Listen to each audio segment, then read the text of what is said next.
How's it going, my fellow mages, thieves and warriors? This is another Just One Life with me, Tom, and today, if you hadn't guessed already, we're doing Skyrim. Now, I say this about a lot of games, but I do find Skyrim quite interesting, mainly due to the fact of it has dragons. And who the hell doesn't love dragons? I mean, you have a dragon that flies over and burns down a village, or you have a dragon that, you can ride, like a dragon mount. Just dragons in general are quite awesome. So to have a game sort of based around dragons is good in my books. I've never actually played any of the other Elder Scrolls games. This is actually the first one, so I don't know if there's dragons in the previous ones, but if there is, I will definitely consider playing them.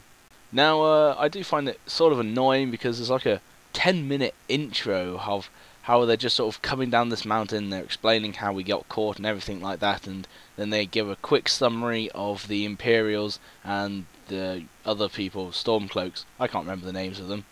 All I know is that eventually you have to end up joining one of them, and as far as I am concerned, it really doesn't matter which one, because I don't think you get any benefits whether you go with the Imperials or the Stormcloaks. I mean, there is a sort of like, the Stormcloaks being Nords want to rule everything, and the Imperials with their lists and all that sort of funky stuff. But I don't think it really matters. Now, I always do find this part interesting because there's so many different sort of races to pick from when creating your character. And since I went with like a Redguard last time, I thought, you know what, let's spice it up a bit. So I went with an Orc, and going through all the different things, making him look aggressive, I guess, or funky, whatnot. And this is the most probably annoying part in any game, is to come up with a name. So somehow I thought of the name Lord Fanglesworth. I just thought it fit, really. An orc called Lord Fanglesworth. This is the adventures of Lord Fanglesworth. I mean, usually I would try and go for a normal name, but I thought since I was going with an orc, I need a sort of funkier name. So Lord Fanglesworth seemed to fit, and it just was the first thing that came into my head. Now, the first time I saw this, I couldn't help but think of Mortal Kombat, because it's more like, finish him, and fatality, or headshot, whatever one you prefer. But because I was last off the cart, I'm obviously the next one to get my head cut off. So you go through the cinematic, you get your head into the position, and then suddenly, out of nowhere, a dragon appears to save you. Coincidence? I think not. This is, of course, the main dragon with the really weird story plot twist and everything like that, but you just go along with it because it's a dragon. I mean, it's a game on dragons and magic, so they can do whatever they want, really. I mean, of course, there always is a boundary of how far you can go, but I mean, generally they could do a lot. I mean, it really wouldn't matter. So I decided to sort of run out and see the dragon, to then realise he actually blows fire into your face. But luckily, I dodged that. And I find this funny because he's just sort of like, yeah, we'll meet you over there. Just jump on the roof. Yeah, because my legs wouldn't break from that fall, or at least get damaged. But then again, I am the Dovahkiin, the Dragonborn. Not that they really know this yet, but of course, I do, you do. Well, I hope you do, because otherwise then you really have no idea what Skyrim's about. And of course, stay against the wall, and nearly get clawed to death by Alduin's wing. Because, that would have been a really short story. Yeah, he told me to get to the wall, and then I got pierced by his clawy wing thing, like bats, which have like claws on the end of their wings and like scratch at your eyes and everything. It really doesn't matter. Anyway, so I decided to go with the guys who nearly tried to cut my head off, mainly due to the fact that I went with the other people last time, and I wanted to see what the difference is. Spoiler alert, there is pretty much no difference. Now, I can't help this, but every time I play this, I have to go a sort of like tanking warrior. I always play like a tanking warrior thing, so I didn't even notice him say maybe we could reason with them. I just literally just went straight in there like, yeah, no, let's go cut these people up. And I I saw the shield and I was like, yeah, I want that shield. And look at that, very aggressive for an orc. I mean, I barely even get the animated kills, and yet this is like the second kill, and it's already happenings. Happenings? Oh gosh, I can't even speak. Never mind, I can never speak. But yeah, so it was a shock for me. Now I was just checking the settings because I swear there was like a difficulty setting before, but I couldn't find it for the life of me. There probably is, but I'm hoping this is on the hardest. So now that I've got my sword and shield, I'm just gonna go and you know, do a bit of slice and dice, you know, all that tanking stuff. And he can call for a mercy as much as he wants, but I will not give it a. See, that's my second one, and it's not even like the end of, I guess, the prequel, or not prequel, the introductory to the game. It really doesn't matter.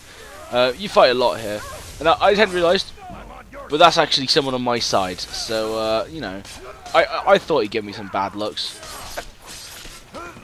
This orc, I mean, obviously I've picked a good choice because he's a very aggressive person. I think he's going to make an amazing tank.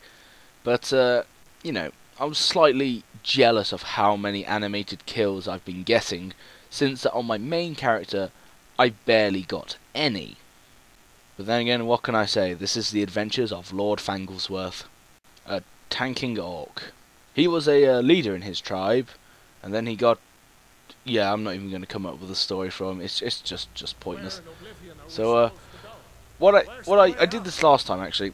I ended up getting a two-handed weapon, and you know, I don't mean to get the two-handed weapons because I don't actually like them, but I thought since I was already attacking them, I might as well just continue going with it. I mean, he can block as much as he wants. I'm just going to cut through his defences. Look at this. Ah, like a boss. You know, just carving him up like a Christmas turkey. Look at this. Look at this dodging skills. Oh my gosh, I can see the arrows coming miles before they even reach me. I'm just so stealthy. And no, I'm not even going to say I'm stealthy because I'm not. I'm more, you know. Look at this. So I've replaced it now because I realised I had my two-handed weapon. Try and block the arrow, but yeah, never mind. Just go in for the attack and just keep swinging, keep mashing those buttons until something falls down dead, which will hopefully be him and not me. I mean, I do have potions, so I can sort of heal myself up if need be, but you know, I like to try and save them for a real challenge. Now, because I've just pretty much decided I'm going to go down the tanking role, it's always nice to have a bow with you anyway, because when you get to the sort of the dragon priests and stuff, it is always nice to try and get them stuck and then just keep firing arrows at them till they're dead, because I do not like fighting them. It can take several tries, and since I'm doing a just one life, I only have one life, so I'm going to take it nice and slow. Now, I do hate spiders, and I think that is a brilliant way to kill the last spider. I mean, it's just like, you know, freeze frame, and then smack, just like that. That's how he did it. But yeah, no, I generally do hate spiders. Just a little side fact there. Now, because I've always played as a tank, I've never really played as a mage, so I thought, you know what, I'll give it a go, because I know there's a bear up here. I'll see what it's like to do a bit of fire and a bit of melee combined, and it was working quite well actually. I was quite impressed with how quickly I took him down. But nah, generally I think I will always stay as a tank. Mace and shield, that's the way to go. Well, for me it is. I mean, I can't help it. I just enjoy tanking. I mean, back in the days of World of Warcraft, I would always be the tank, or attempt to be the tank. It's just, I don't like standing back and taking shots at things and killing them before they get to me. Yes, it makes you feel awesomely powerful, but I like to be in the middle of the fight, and so I'll always be a tank of some description. So let's have a quick summary, because we've got a long walk to the next village. We've had a very long cinematic from which stuff is explained, and then we've escaped from the burning hell that the dragon is producing.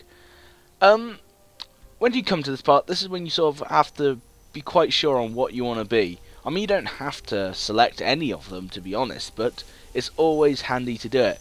I've always selected the warrior one because no matter what I do, even if I say, oh yeah, this character is going to be my ranger, I will always somehow end up tanking. But then again, if you do plan on getting all your abilities up to level 100, you will eventually go through them all, so it really doesn't matter, it's just how you want to start it off. Well, I say go through them all, you don't have to go through them all, it just would make it a lot easier. You know what, you play the game as you want to play it, that's just the best way. Don't let other people tell you how to play it, because then you start to try and do stuff and everyone's like, oh no, you should do this, you should do that, and you're like, you know what, just go away, just let me do my thing. So, I guess this is actually, the start of the actual game. We've sort of done all the, oh, what's the word? Prequel? Post-environmental agency? No. Prologue! We've done the prologue. Well, we sort of done, but anyway. Yeah, he then actually, like, takes some stuff, and I was going to take a few stuff that, you know, a few things. I was going to take a few items that I thought would be helpful to me. No. I then decided I'm actually going to take everything. I mean, you know, I'm an orc. I'm not being orcist or anything, but, you know, orcs have a reputation to uphold of just taking absolutely everything. Because you're not really going to argue with an orc if he wants something, are you? So, I usually play Skyrim in a third-person perspective. I don't mind first-person, but I usually get a bit seasick, I guess. You know, the jumping up and down of the screens. So I just prefer third-persons, like a bit like Gears and stuff like that. It's just how I roll. And of course, you can now see my my skill within Skyrim of being able to miss every other shot. Now, there's no guarantee that I would do any better in first person. I mean, I could have done a lot better in first person. I don't know that. And I never will. But as long as I don't die, I really don't care. So I'm just going to nab all of his iron stuff and wear it, really, because it's better than the leather rubbish that I was wearing. However, there is one thing about the iron armour that I don't like, and that's the fact that it's sleeveless. Well, no, okay, I guess the armour would be sleeveless, but it's more how the character doesn't have anything under the iron armour to cover his arms. I mean, I can't help but think, my gosh, how cold would that be on your arms? You know, frostbite for sure. Because, I mean, who the hell goes into a snowy mountain with no sleeves over your arms? I mean, it's snow. We're talking about less than 0 degrees here. And that is cold. I mean, I put my hand in snow, and it hurts. Well, after a while it hurts. Because it's cold. Because, you know, that's the general properties of snow. No, never mind. You get the idea. Basically, snow is cold, and he should really be wearing some sleeves.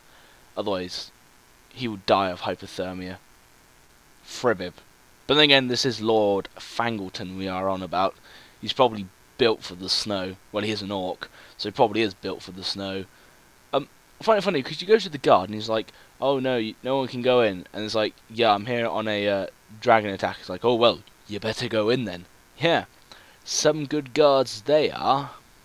So now, I have entered Whiterun. And, I don't know, it's just... At first, it seems really big, but after a while, you realise it actually isn't that large at all. I mean, it's quite small in comparison to the actual world itself. It's like a really small chunk, but then again, most of the cities are. I mean, I don't know if this is meant to be a city. I would probably classify this as a village. A very protected, walled village, but still a village nonetheless. Now, one big thing for me is the amount of detail that they've put into the game. I mean, you have all the different area biomes, I guess. So your snow, your rock, your mountains even. I mean, the fact that you can go anywhere that you can see, that's a really big bonus for me. Because in most games, you get the sort of backdrop of a mountain view, but you can get nowhere near it. Whereas in Skyrim, you have that backdrop of a mountain view, and you can go see it. And when you go there, you are actually above everything else, and you can actually see the other places. Now, this is when I remembered that I don't actually have to run all the way back there, because I can quick travel. And I don't know, I have mixed thoughts about this. I like the idea of quick travelling because you don't really want to travel everywhere all the time, but I do believe it makes it a sort of a miss out on the experience, you know, because for all I know I could have come across several other people on the way here, which I won't now because, you know, I've skipped it all. Or, you know, I could have got better weapons and anything like that. But, you know, unfortunately, I guess that's the downside of the quick travelling. You know, I could have ran here, but I decided not to. Now, I do have to admit, I did go through a stage where I tried to push both of them off the edge with my shield, because for some reason I thought I could do it. I mean, I'm not saying you can't. For all I know, you could do it, but, I mean, I just ended up killing them instead. It just seemed an easier option because of my stamina being so low. I kept on running out of it every time they hit me, or every time I did a powerful swing at them. And of course, since I leveled up, I then decided to actually spend my points because, you know, it would be quite useful to actually upgrade your abilities, which help you fight better. And what a miss. I'm quite appalled, but the only thing I can say is good job I wasn't playing as a thief, because I cannot stealth for anything. Now, I do find it funny how it's like you search their bodies, and yet the other people, I mean, I know it sort of pauses the game, but they just completely ignore you. It just makes me laugh. It's like, hang on a minute, I'm just looting this guy, give me a second. And yeah, so I have an arrow through my head at this point, and due to the laws of physics within Skyrim, I don't die from it. Well, the laws of physics, the laws of HP in physics, I don't die from it, which is a very helpful thing, I must admit. Now, I am also a huge sucker for falling into traps, like booby traps that they set up everywhere. I always seem to hit them, and I never seem to notice them until I've hit them, which I know is the idea of booby traps, so they obviously do a very good job at hiding them. I did find this guy to be very annoying because he hits quite hard, considering that I have a shield and I kept on trying to block him, but I would always block at the wrong time. I mean, I've even gone into a first-person view to make sure that I can get the best hits possible because I'm that bad. So I decided to do a bit of cheating and drink a few health potions. There's no cheating in it if you have it, but, you know, I'd rather have taken him down without having to have drunk the health potions. I mean, it was only a bit of a extra hand, I guess. And, of course, then you get introduced to the puzzles.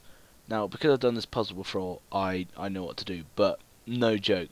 First time I did the puzzle, it took me forever, because I had no idea what I was doing, and I had no idea what I was looking for or anything like that. Eventually I ended up looking for a walkthrough. I mean, when I mean it took me a long time, it took me over an hour to try and find out this thing, and it's such a simple one, but never mind. Now, this is what I call a boss, or at least a mini boss, because okay, maybe a boss, because the other guy was probably a mini boss, and this is the boss, because this one hits a lot more, and also it poisons you. So I use up the last of my health potions to you know, give me the upper hand, but that still doesn't mean that I will do very well, because as I mentioned before, I do hate spiders. I then decide that maybe I should try and start blocking, or at least trying to smack the spider with my shield to stun him. So of course my tanking instinct comes in. I'm like, let's just take him down. But the sneaky spider poisons me. So I don't realise how quickly my health goes down, and I die. Now, I lasted for 48 minutes, which isn't too bad. So like, subscribe, and comment with how well you did. Laters, people.